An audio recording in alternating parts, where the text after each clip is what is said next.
Welcome to the Betting Above the Rim podcast. Today's day, June 9th, episode 156 of the Betting Above the Rim podcast. Let's get started with OKC evens it up.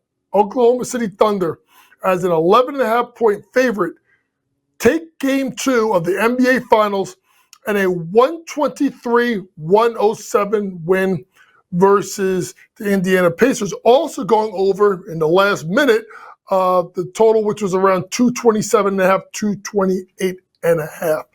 What we've learned basically in the first 2 games of the NBA Finals is, in my opinion, the Oklahoma City Thunder are the superior team.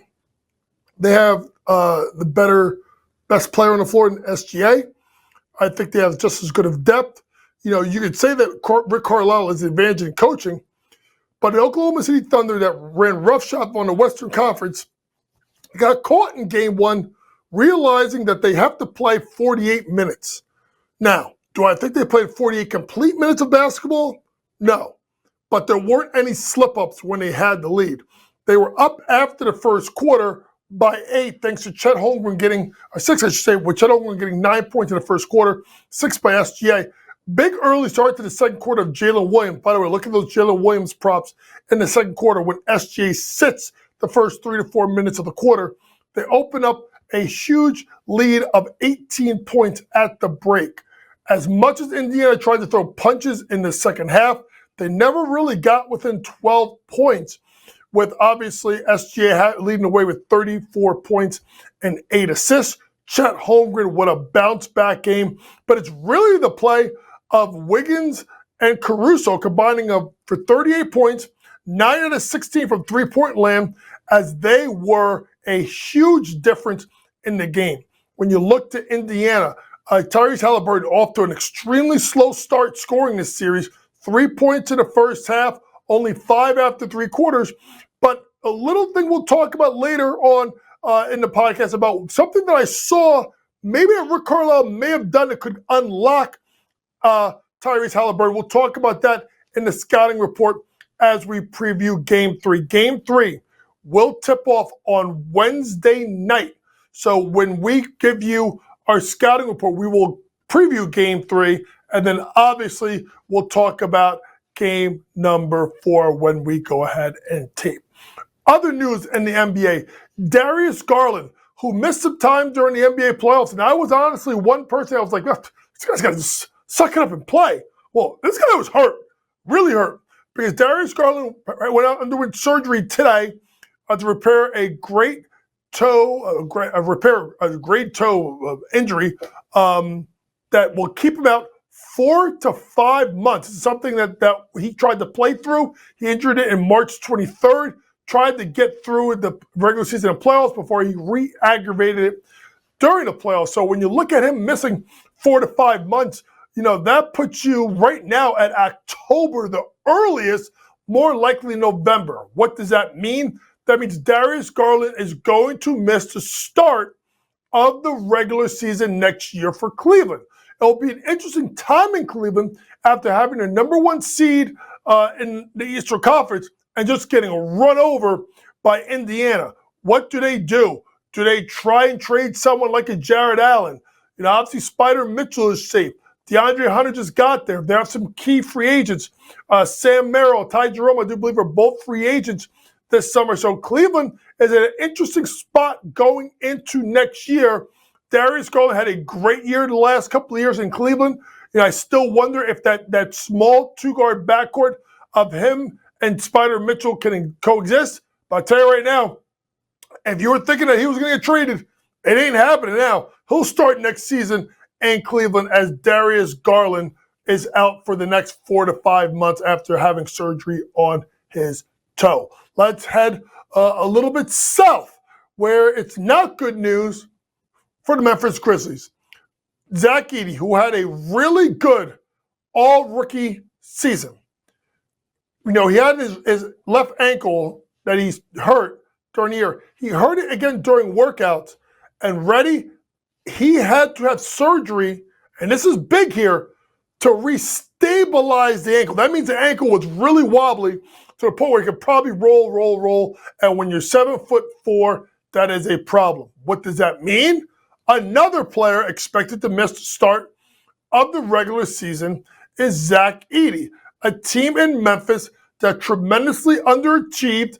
Taylor Jenkins was shown the door during the season, and a large reason is because of injuries to this team. They can never seem to stay healthy. And now Zach Edey is out for the beginning of the season.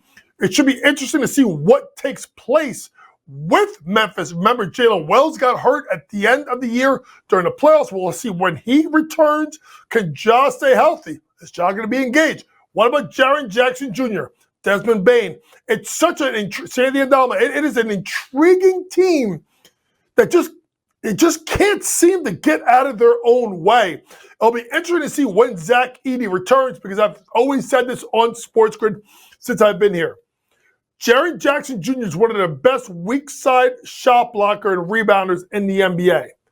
He is not a center. He does not want to be a center.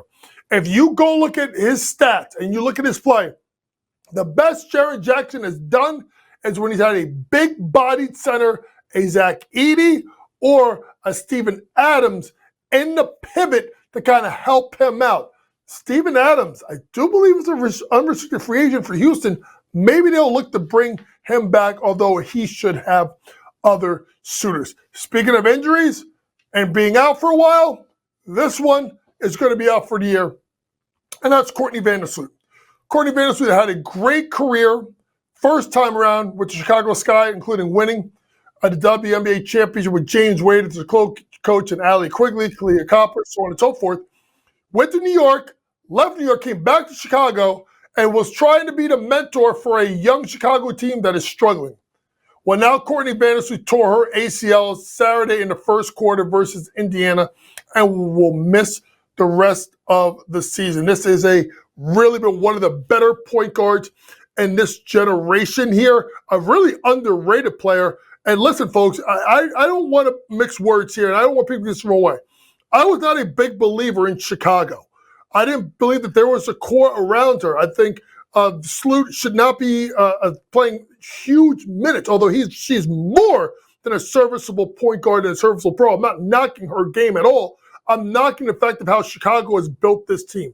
Their team total was 19.5 wins. I told you to go under, and it's by far the best bet I have recommended on this network in 4 years. They can't get out of their own way. And now Sloot is out for the year. Let's hope Sloot gets back, because I respect the hell out of Sloot, and I want her to go out on her own terms. Hopefully we'll have her back for the 26th season. We have all these bad news about injuries. How about some good news?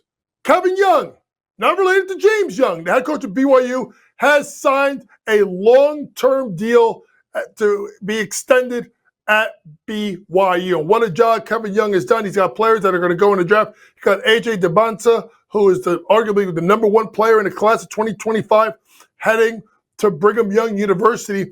And it's really amazing the job that he's done in short order, taking over for Mark Pope, who left BYU, obviously, to go back to his alma mater at the University of Kentucky. Kevin Young's done a damn good job. He's good at player development, good at skill development, and he's one of the rising coaches in the country. And shout out to BYU for giving Kevin Young a much-deserved extension. Coming up next, we'll get into our award tour. We will break down the NBA Finals to see where we can find some value in any places, whether it's in the prop market or the series market between Oklahoma City Thunder and the Indiana Pacers. We'll also look at, can the New York Liberty go undefeated? Look at the odds. Lord have mercy. We'll talk about those two things coming up on our award tour after this commercial break.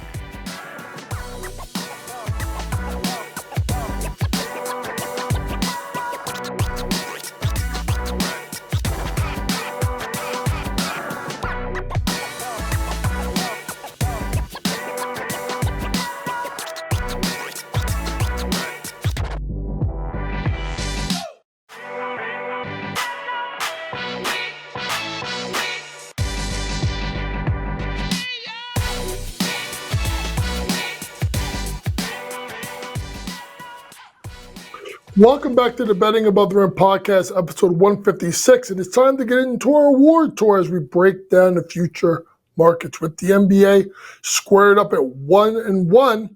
Let's take a look and see if we can find some plays here in the NBA Finals. Right now, the Oklahoma City Thunder coming in at a minus 560, minus 550. It's bouncing around a little bit. Indiana Pacers at a plus 420. Right now, the best series spread that you can find is the minus 1.5 games for the Oklahoma City Thunder, minus 1.5. That's checking in right now at a minus 152. Over under 5.5 games. So let's take this from a couple angles. Number one, do I think Indiana's going to win a series? Absolutely not. So if you got a bunch of money lying around and you just want to lay it on them to win this, OKC to win a series, I won't blame you. Right now, I mean, it doesn't pay much. $100 will pay you back $18.18. I know it's not a lot of money, but if you have enough money to spare and you want to lock it in for next week, week and a half, I think there's no way to lose a series. Let's get to the more interesting stuff. If you look at the series going 6 games or less and Oklahoma City winning, it's a minus 152. That's definitely more reasonable because I don't see Indiana, even if they win another game, I don't see it happening. Now, you could take them, Oklahoma City Thunder, minus 2.5 games, which would put you at plus 180, which is usually around, which is interesting because it's plus 180. Over under 5.5 games is plus 154. Why are those odds shorter? Simply put, because it's 1-1 and either team can get there, right? So to me, if you think Oklahoma City is going to run the next 3, don't go under 5.5 games. Just go OKC minus 2.5 games at plus 154.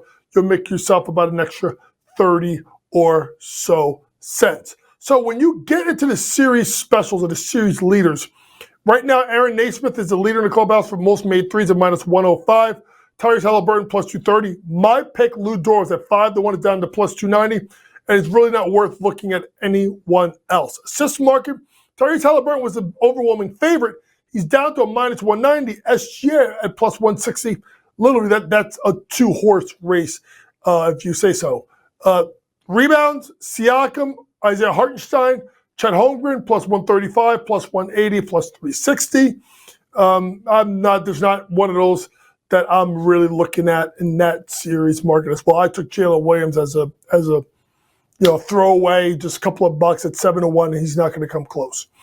What's interesting is the player series specials that FanDuel is hanging up. Now, I just want to go over a couple of these that my producer, Matty George, and I were just talking about before recording. SGA scored 30-plus points in every game is at plus 220. I took SGA 25 or more at minus 115. I would not mind it if you got into the plus 220 market in regards to this because they're going to hang his points prop anywhere between 32 and 34.5. Interesting one that Matt kind of liked a little bit was SGA and Jalen Williams to combine 50-plus in every game. That's at plus 175. That is intriguing. But my point is if you think SGA is going to get you 30-plus in every game, just take the plus 220 because obviously it's paying about 45 cents more. Other intriguing things to look at, Tyrese Halliburton, 6-plus assists in every game, plus 120. That's basically like almost an even money bet. I wouldn't be mad at you if you looked at that. If you go down a little bit further, one that I did, Miles Turner, 10-plus points in every game, was at plus 290. Right now it's down to plus 145. And realize that this market will only go, folks, until a team is up probably 3-1. Then they're going to knock it out. So obviously, if you're thinking about some of these plays, you got to play them now before another game is played and one team goes up 2-1. Interesting one, really quick. Overtime. 1+ game to go overtime, plus 330. If there's a game that goes overtime, it's going to be 3 or 4. Most likely 3, and that's something that you're thinking about. Really quick to the WNBA futures market that Matt found. New York Liberty, that's plus, ready, 110 to go undefeated. Folks, if you want to bet a buck, bet $1. Do not put more than $1 on this. There is no way in hell this is happening. You could argue that the New York Liberty may not be the best team in the WNBA because that could belong to the Minnesota Lynx. But an interesting thing coming up is when the Liberty lose their first game, right? First game, plus 186 if it's Indiana Fever. Remember, that is coming up this Saturday. Caitlin Clark not playing tomorrow. She's just ramping up. I doubt she's ready for Saturday. Atlanta Dream playing well, plus 310. Phoenix Mercury, plus 310. The one I'm looking at, June 22nd away at the Seattle Storm at plus 330. That's something to look at for. And then obviously there's other games like the Phoenix Mercury on June 27th at 15-1. Let's get to my favorite topic, the Chicago Sky. Ready? Right now, the worst team in the WNBA. These are the 3 lowest win totals. Chicago at 13.5, Dallas at 13.5, Golden State at 12.5. Folks, the Valkyries are not the worst team in the league. That is reserved to the Chicago Sky. The reason why Dallas could be under this number as well is because of the injury, obviously, to Paige Beckers. We got to see when Paige gets back. And Valkyries will go over 12.5 wins if you want to jump on it. Here is the interesting thing with Chicago, folks, I don't think you know. Their first round pick goes to Minnesota in the 2026 WNBA draft. Let's hope Chicago starts winning. Something tells me it will not happen. Coming up next, we'll get into our scouting report as we break down game number 3 of the NBA Finals between the Oklahoma City Thunder and the Indiana Pacers, along looking at a couple of WNBA games. Aaliyah Boston and the Indiana Fever taking on the Atlanta Dream, and then the Chicago Sky are about to get rolled by the New York Liberty. We'll be back with our scouting report and why the Sky are not going to do well in that game after this commercial break.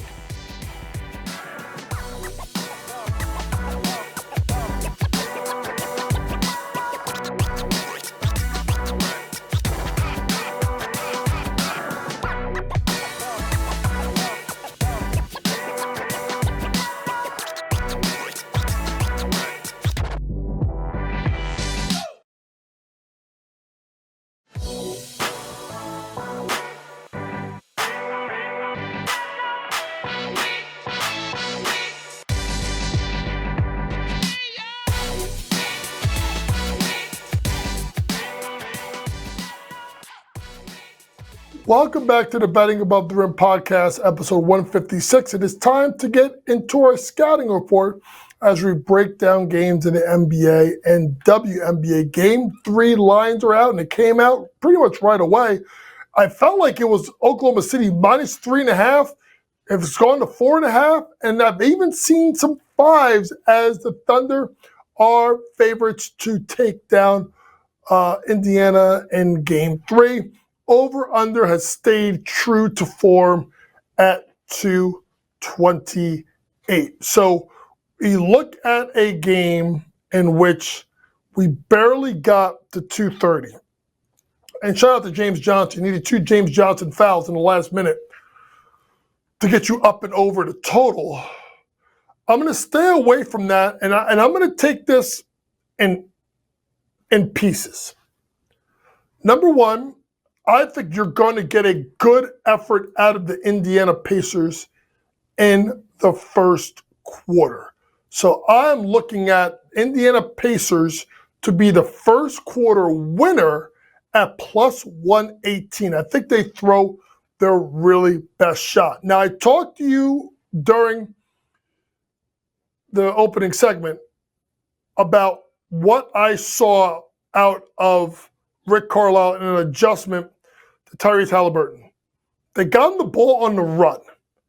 Instead of him starting with the ball and you could, get into a high ball screen. It's too hard with guys like Williams and Dort and Caruso and SGA who are stronger than Halliburton and can bump him off the ball. So if you get him the ball on the run, I'm actually looking at Tyrese Halliburton over 4.5 points in the first quarter at plus 114. It's a 3-2. I think they're going to throw their best punch. And if I think that they're going to be winning at the end of the first quarter, Tyrese Halliburton's got to go off early. It's not something he's done versus Oklahoma City all season. This is more of a hunch of an adjustment I think that Rick Carlisle makes. I'm going to go Tyrese Halliburton over 4.5 points.